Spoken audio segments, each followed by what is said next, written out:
Every marriage holds secrets, but the truth behind my husband asking for a break was the most cruel and cowardly charade a man could stage. He thought 4 weeks was enough to steal my intellectual property and my future before returning to play the apologetic partner. What he did not know was that during those 4 weeks, I dug the perfect grave for his career and his life. Welcome to my story. Hello and welcome back to Violet Revenge Stories. I want to sincerely thank you for being here with us today. Unfortunately, YouTube has completely disabled our monetization features, leaving us without the budget to keep this channel running. If you find today's story engaging, please consider supporting us with just $1 so we can pay our hardworking team to cover their living expenses and continue bringing you more content. You can donate by scanning the PayPal QR code on your screen or by clicking the link in the description or the pinned comment. My name is Chloe Thomas. It was a perfectly ordinary Tuesday evening in our Chicago apartment, the kind of evening where the distant hum of city traffic usually brought a sense of comfort after a long day of work. I was sitting on the living room sofa, my eyes heavy with exhaustion, nursing a lukewarm cup of tea. The air in the room suddenly became terribly suffocating the moment my husband, Marcus, walked in and stood by the television stand, refusing to meet my gaze.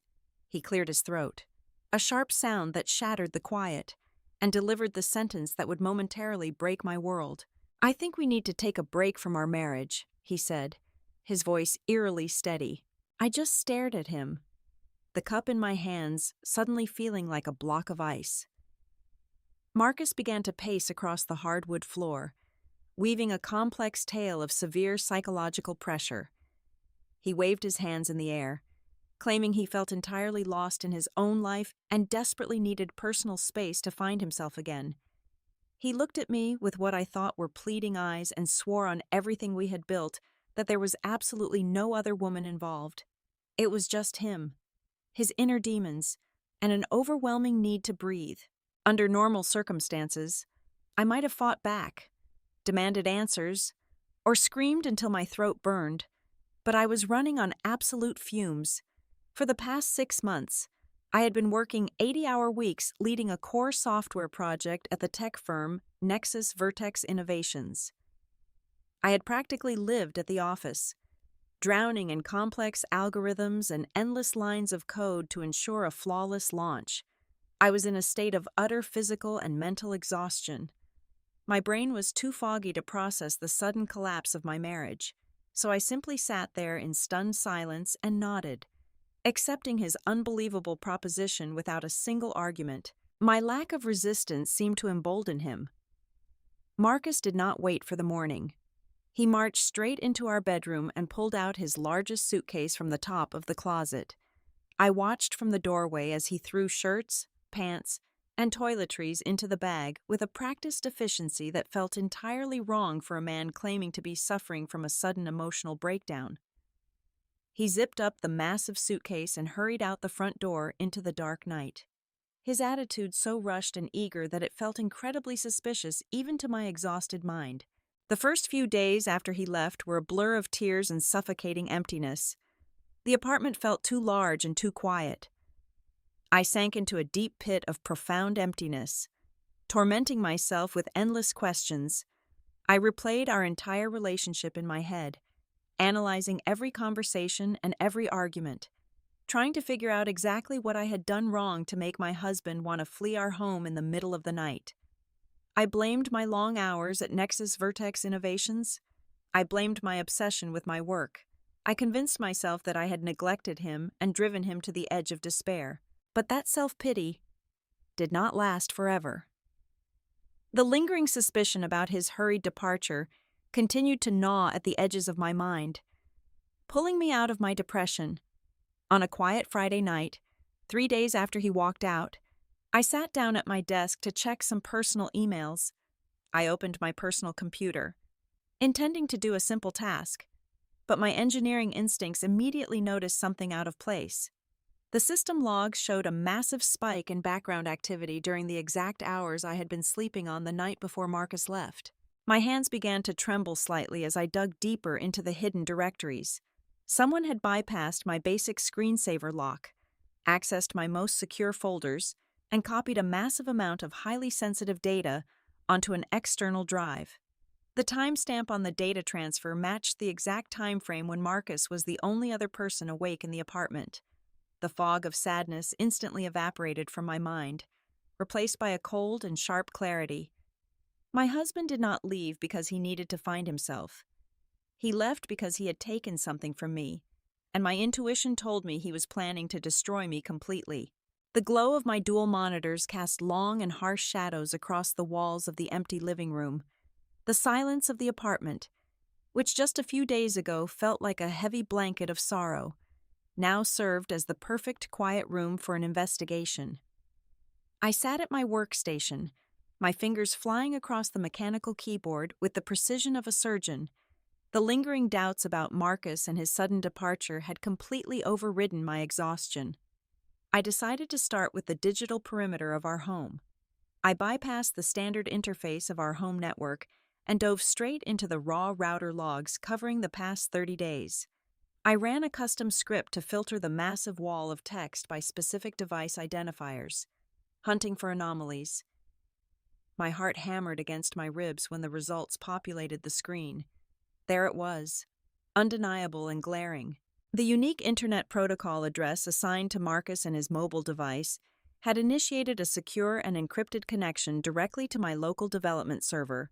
He had not merely browsed my files.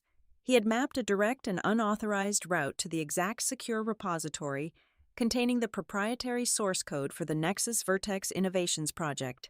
The system clock showed he executed the massive data download exactly 3 hours before he stood in our living room and fed me that pathetic lie about needing space for his mental health. The betrayal was not contained to just my digital workspace. It had bled into our financial foundation. I opened a new browser window, routing my connection through a secure proxy, and accessed our joint banking portal. For the last 2 years, I had completely ignored the household finances, blindly trusting him to manage our money while I was buried in my engineering work. Now, viewing the ledger with eyes wide open, the transaction history revealed a story of methodical and cold-blooded theft. He had been quietly siphoning wealth for over 8 months. There were cash withdrawals of $2,000 from random automated teller machines and electronic transfers of $5,000 to unknown routing numbers, all cleverly disguised under broad and boring categories like home maintenance, tax consulting, or legal retainer fees. I dug deeper, tracing the routing numbers to holding accounts in different states. In total, he had drained exactly $87,500 from our shared life savings. The so-called living expenses were nothing but a carefully constructed smokescreen. He was funding his grand escape using the money I had earned through countless sleepless nights. I needed absolute and irrefutable proof of his endgame. I remembered an old silver tablet he used to keep on his bedside table, a device he explicitly claimed was permanently broken and abandoned over 2 months ago. I ransacked the bedroom and finally found it buried at the very bottom of a drawer, hidden beneath a pile of heavy winter sweaters. The battery was completely dead. I plugged it into my main processing unit, and after 10 agonizing minutes, the screen flickered to life. He had performed a factory reset to wipe the memory, but as a senior systems engineer, I knew perfectly well that a standard consumer wipe only removed the directory index. The actual data ghosts were still buried deep within the flash storage, just waiting to be resurrected. I launched a deep forensic recovery application and watched the progress bar slowly crawl across the screen. It took nearly 2 hours for the scan to reach 100%. The terminal window suddenly flooded with thousands of fragmented data packets, which I carefully compiled back into full and readable text message threads. I began scrolling through the recovered conversations, and one specific name kept appearing over and over: Elena. The text exchanges were incredibly intimate, overflowing with declarations of profound love and a shared vision of a luxurious future together. But the sickening romance was merely a backdrop to a much more sinister corporate conspiracy. I used a background check database to cross-reference her phone number and quickly uncovered her full identity. Elena was the senior director of human resources at a major rival technology firm located just across the city. She was not simply his secret lover, she was his strategic corporate accomplice. The recovered messages detailed their master plan with a level of chilling precision that made my blood run completely cold. They were not just running away to start a new life together, they were building a brand new technology startup from the ground up. And the core foundation of their entire enterprise was the exact same source code I had spent the last 3 years of my life writing and perfecting. Marcus had stolen my complex algorithms, the very brain of my software. And right at this moment, he and Elena were actively pitching it to wealthy venture capitalists as their own groundbreaking invention. I even found a message where he bragged to her about how utterly clueless I was, mocking me as an obsessed workhorse who made it too easy for him to slip the copied data drive into his jacket pocket while I slept in the next room. The final puzzle piece snapped violently into place. The sudden psychological breakdown, the tearful plea for a temporary separation, and the dramatic midnight departure with the oversized suitcase were all part of a meticulously timed stage play. Marcus did not want a break to find himself or heal his mind. He demanded those 4 weeks to buy himself enough time to officially register the stolen software copyright under his newly formed company name, secure the first massive round of investor funding, and finish laundering the last of our joint assets into untraceable offshore accounts. His ultimate goal was to ensure that by the time he finally served me with formal divorce papers, I would be left completely bankrupt, both financially and professionally, with absolutely no legal recourse to claim what was rightfully mine. He fully intended to leave me with absolutely nothing while he built a tech empire on my stolen genius. The weight of the recovered messages settled over me, not as a crushing blow, but as a chilling baptism. 8 years. I had given Marcus 8 years of unconditional love, unshakable loyalty, and tireless support, only to discover that our entire marriage was nothing more than an elaborate and prolonged theater production. The cruel reality struck me with the force of a physical blow. I was never truly his partner. In his eyes, I was merely a highly profitable asset, a convenient cover story, and an oblivious code-writing machine. The man I had shared my home with had calculated every kiss and every comforting word, viewing me only as a stepping stone to his own wealth. A profound transformation occurred within the silent walls of that apartment. The shattered and heartbroken wife, who had been crying into her pillows just a few nights ago, simply ceased to exist. In her place, a cold, calculating, and ruthlessly pragmatic engineer remained.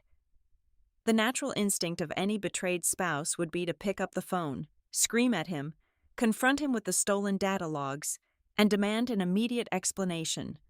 But my professional training had taught me better. Confrontation would only surrender the element of surprise and give him the advantage of knowing exactly what I had uncovered. Instead, I chose the deadliest weapon I possessed: absolute and unbroken silence. I would not give him the satisfaction of witnessing my anger, nor would I alert him to the massive storm gathering over his head. I maintained a flawless facade of the wounded, waiting wife. I sent him a brief, detached text message stating only that I respected his need for space and would wait for him to reach out. Then, I emailed my director at the office, requesting 3 days of emergency personal leave. I needed a total vacuum, a space completely free from the intense demands of my job, to sanitize my mind. Over those 72 hours, I systematically purged every trace of grief from my system. I boxed up my emotional attachments and locked them away in the darkest corner of my mind, turning the raw and burning pain of his betrayal into a highly refined, high-octane fuel for my impending retaliation. With a perfectly clear head, my first tactical maneuver was to sever his financial arteries. I reached out to a trusted contact in the corporate legal sector who discreetly introduced me to one of the most ruthless and efficient financial attorneys in the city. We met in a quiet, unlisted office far from my usual neighborhood. I laid out the meticulously printed router logs, the bank transfer histories, and the recovered text messages across her large mahogany desk. My instructions were precise, aggressive, and uncompromising. I wanted every single personal account legally locked down, completely freezing his access to any funds that were still in my name. The attorney immediately began filing emergency injunctions and compiling an ironclad, legally binding dossier of his illegal asset transfers. We were building a financial cage around him, one invisible steel bar at a time, making absolutely sure that when the trap finally snapped shut, he would not have a single dollar left to defend himself. While my legal team secured the financial borders, I continued my relentless surveillance of their digital footprints. Elena might have been a high-ranking human resources director, but her operational security was laughably amateur. By tracking a few exposed calendar invites linked to her secondary email address, I uncovered the grand finale of their twisted scheme. They had successfully secured a massive, high-stakes presentation with a syndicate of top-tier venture capitalists. The exclusive event was scheduled to take place at a luxury hotel in Seattle in exactly 3 weeks. This was their golden ticket. They were planning to stand in front of wealthy investors and showcase the stolen prototype of my life's work as their own brilliant innovation to secure millions of dollars in initial startup funding. However, as I analyzed the specific version of the repository Marcus had managed to download that night, a slow and predatory smile spread across my face. In his desperate rush to steal the files before I woke up, his complete lack of technical expertise had blinded him to a fatal structural flaw in his heist. The system he copied was a complete framework, but I had engineered it with a highly complex and decentralized security protocol. To prevent corporate espionage, the software required a final, heavily encrypted activation key to fully integrate the core processing modules and run smoothly. It was designed to run basic visual elements, tricking an untrained eye into believing it was fully functional. But the moment real-time data processing was initiated, the entire architecture would catastrophically fail. Marcus did not have that key. He had stolen the vehicle, but he had no idea he was driving without an engine block. He was going to walk into that Seattle conference room completely vulnerable, and he was completely unaware of the disaster waiting for him. My 3 days of leave ended, and I walked back through the glass doors of Nexus Vertex Innovations with a singular, ruthless purpose. I bypassed my usual workstation and requested an immediate, closed-door meeting with our Chief Executive Officer, Richard. Sitting across from his expansive mahogany desk, I did not waste time with pleasantries or personal tears. I laid out the security logs, the unauthorized access timestamps, and the irrefutable evidence of the data breach. I framed the situation not as a petty marital dispute, but as a critical and imminent threat to our corporate assets. Richard was a man who fiercely protected his investments and his employees. He reviewed the logs in silence before looking up at me with a dangerous intensity in his eyes. "We are going to crush them," Richard said, his voice a low and steady rumble. "You have the full weight of this company behind you." We immediately brought the senior corporate legal team into the boardroom. Working through the night, we managed an expedited emergency filing. Within 48 hours, we secured an absolute and airtight intellectual property copyright over every single line of code in that repository. The software was now legally bulletproof. Any unauthorized commercial use by Marcus or his new venture was no longer just a breach of trust. It was a massive federal offense carrying severe criminal penalties. With the legal shield firmly in place, I retreated to an isolated, climate-controlled server room to construct my retaliation. Because Marcus had stolen a beta version of the software that was still wirelessly tethered to our central development network for minor synchronization updates, I possessed a direct backdoor into the stolen files resting on his hard drive. I engineered a highly sophisticated, invisible patch. I did not write a destructive virus that would trigger their firewall alarms. Instead, I crafted a digital Trojan horse, a beautifully disguised ticking time bomb. I programmed a hidden script that permitted the software to function flawlessly. During their internal testing phases over the next 3 weeks, it would compile data, run the user interface, and process visual inputs exactly as they expected. However, I embedded a dormant execution command deep within the core registry, tied directly to a remote wireless trigger that only I controlled. A Upon receiving the signal, the update would instantly corrupt the entire system architecture, lock every executable file, and deploy a massive, flashing red banner across every display screen. The banner would proudly and permanently declare that the copyright belonged solely to Nexus Vertex Innovations and myself. I pushed the update through the stealth synchronization channel and watched the confirmation ping light up my monitor. Marcus and Elena had just unknowingly downloaded their own execution. While I was meticulously writing the digital execution code at work, I had to ensure Marcus remained completely overconfident and oblivious in his daily life. I needed him to believe his pathetic performance was still deceiving me. I launched a carefully calculated social media campaign of pure fabricated misery. Every couple of days, I posted vague, melancholic status updates about how impossibly empty the apartment felt, or how the deafening silence was suffocating my spirit. I uploaded a photograph of 2 cups of coffee on a Sunday morning with a pathetic caption about missing my other half. It was physically nauseating to type those words, but it was absolutely vital. Through mutual acquaintances, I knew he was actively monitoring my online presence. The more desperate and shattered I appeared on the internet, the more secure he would feel in his arrogant illusion that I was just a blind, heartbroken wife patiently waiting for her husband to heal and return home.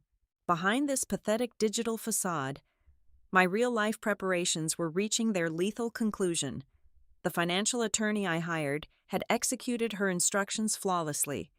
Every shared bank account was legally frozen by court order, and the stolen $87,500 was officially documented as fraudulent embezzlement in a sealed legal file.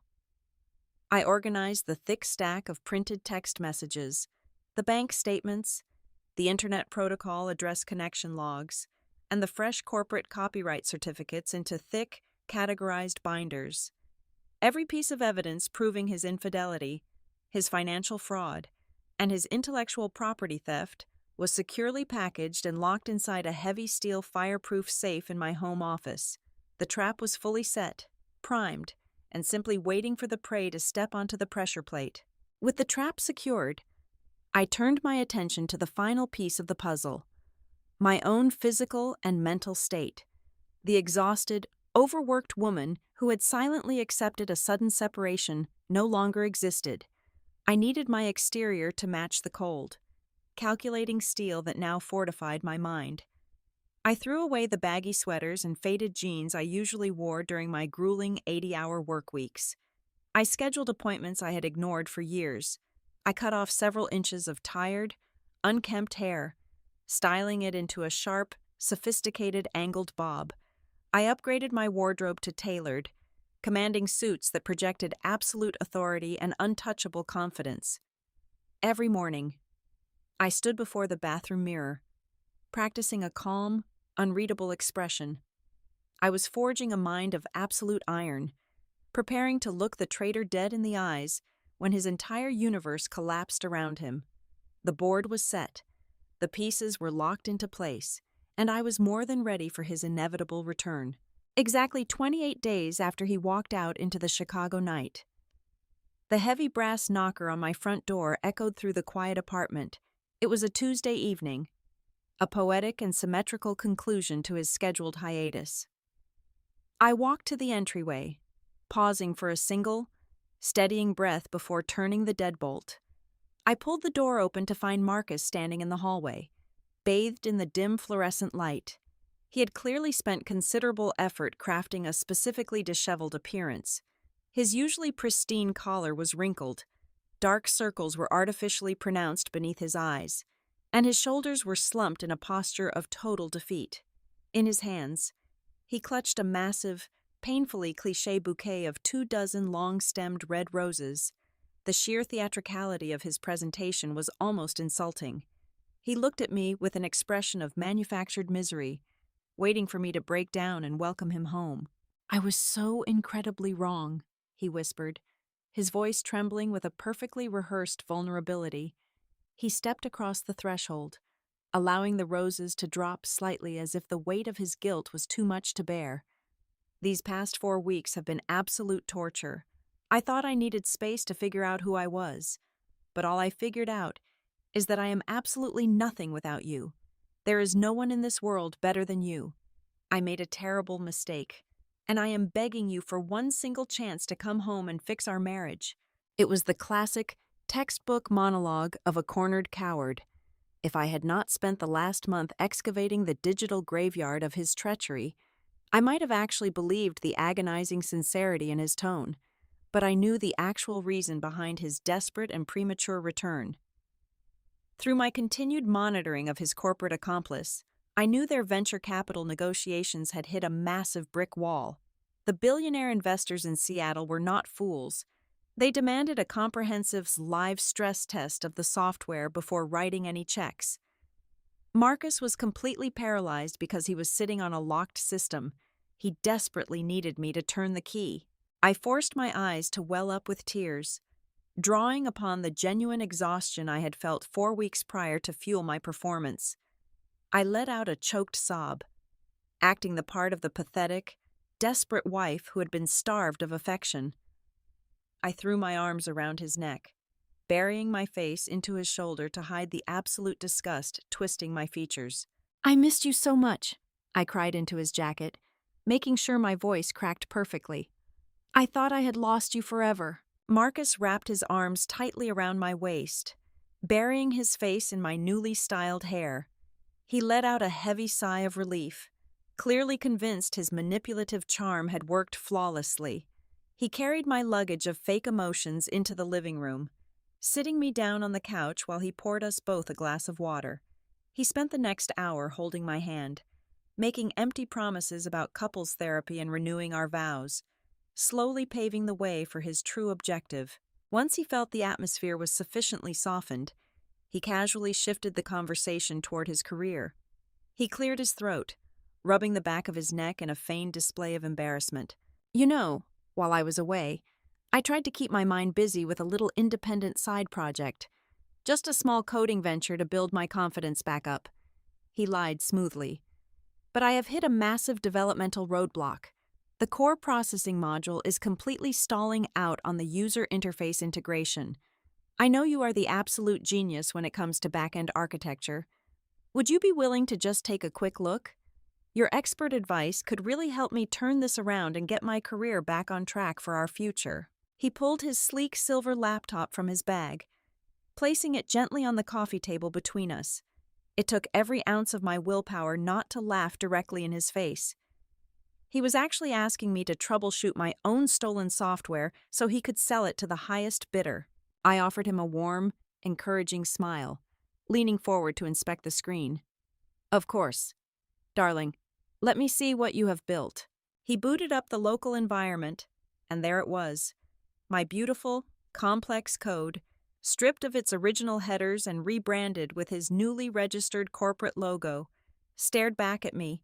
I placed my fingers on the keyboard.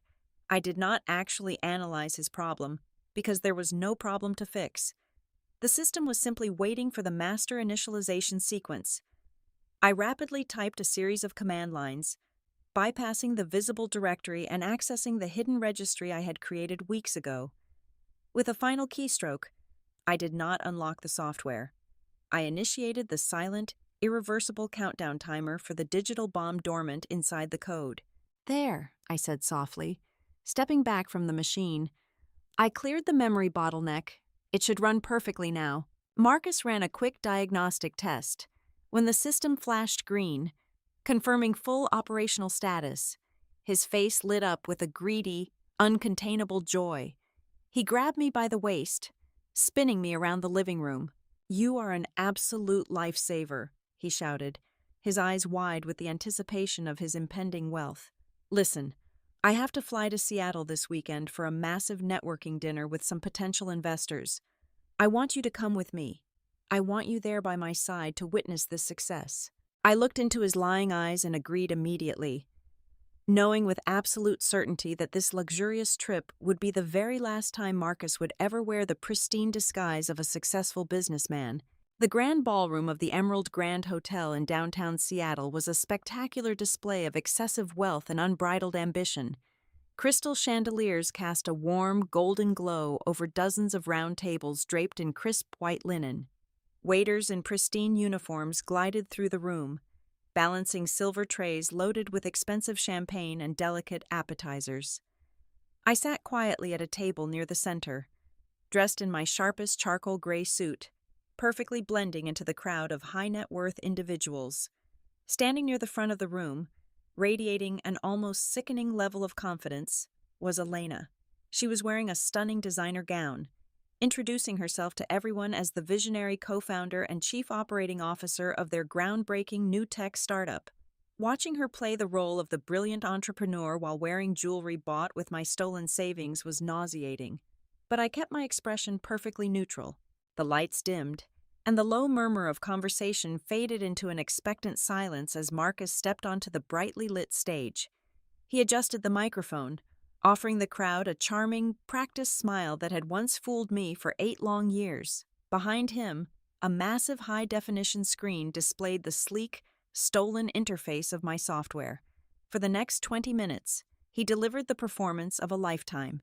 He paced across the stage, gesturing passionately, as he explained the revolutionary data processing capabilities of the system. He looked directly into the eyes of the billionaire venture capitalist seated in the front row, brazenly declaring this software to be his life's crowning achievement. An invention born from his own sweat and genius. The investors were completely captivated. I watched as the lead investor, a stern-looking man with silver hair, nodded approvingly and reached into his jacket to retrieve a gold-plated pen, preparing to sign the preliminary funding agreement worth $5 million. The moment of absolute victory was practically resting in my husband's hands. It was time. I smoothly retrieved my phone from my clutch purse and opened the hidden command terminal. I typed in the final sequence of letters and simply pressed execute. Up on the stage, Marcus was mid-sentence when the entire presentation abruptly halted. A loud, piercing error klaxon blasted through the ballroom's premium surround sound system, making several investors jump out of their seats. The massive screen behind Marcus violently glitched, violently flashing between black and a blinding, aggressive red. Then, massive white letters completely locked the display. The text read, in a font large enough to be seen from the lobby: Critical security breach. Unauthorized data theft detected. All intellectual property and registered copyrights belong solely to Chloe Thomas and Nexus Vertex Innovations. Pure, unadulterated chaos erupted in the ballroom. The lead investor dropped his gold pen as if it had burned him. Elena let out a sharp gasp, abandoning her composed posture as she scrambled up the stage steps, grabbing Marcus by his sleeve in sheer panic. Marcus stood completely frozen, his mouth hanging open like a fish gasping for air. He frantically slammed his fingers against the keyboard of his laptop, desperately trying to bypass the lockdown, but the system was entirely bricked. The digital bomb had detonated flawlessly, instantly destroying their million-dollar illusion. I stood up from my chair, the scraping sound of the legs against the floor drawing the attention of the confused crowd. The room fell into a dead silence as I slowly and deliberately walked down the center aisle, ascending the stairs to the stage.